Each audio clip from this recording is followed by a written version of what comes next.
ஒரு கட்சியை வந்து எப்படி கொண்டு போகணும், அடுத்த நிலைக்கு கொண்டு போகணும், நம்ம ஒரு தலைவராக இருக்கிறோம், அனுசரித்து போகணும், ஒட்டுமொத்த ஊடகமும் நம்மளை பார்க்குது, மக்கள் பார்க்குறாங்க. ஏற்கனவே 2019 தோல்வி மேல தோல்வி அடைஞ்சிருக்கோம்.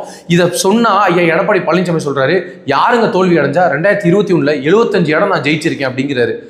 நீங்கள் கொஞ்சம் அனுசரித்து போய் ஐயா டிடிவி தினகரனையும் அம்மையார் சசிகலாவையும் அந்த நேரத்தில் நீங்கள் அனுசரித்து போயிருந்தீங்கன்னா 2021 இன்னைக்கு திமுகன்ற ஒரு கட்சியே இருந்திருக்காது.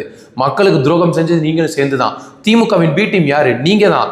எதற்காக நீங்கள் வந்து உங்கள் கட்சியிலேருந்து வெளியில் போன டிடிவி தினகரனும் சரி, ஓ பன்னீர்செல்வம், சசிகலா இவங்களை சேர்க்க நீங்கள் மறுக்கிறீங்க?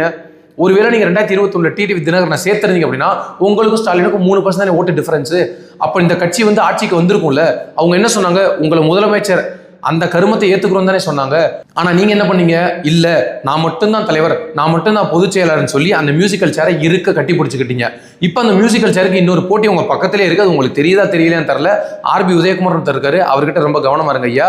அவர் உங்ககிட்டையும் கவனமாக இருக்கணும், நீங்கள் அவர்கிட்டையும் கவனமாக இருக்கணும். ஏன்னா 2 பேரும் சளைக்காத நபர்கள்.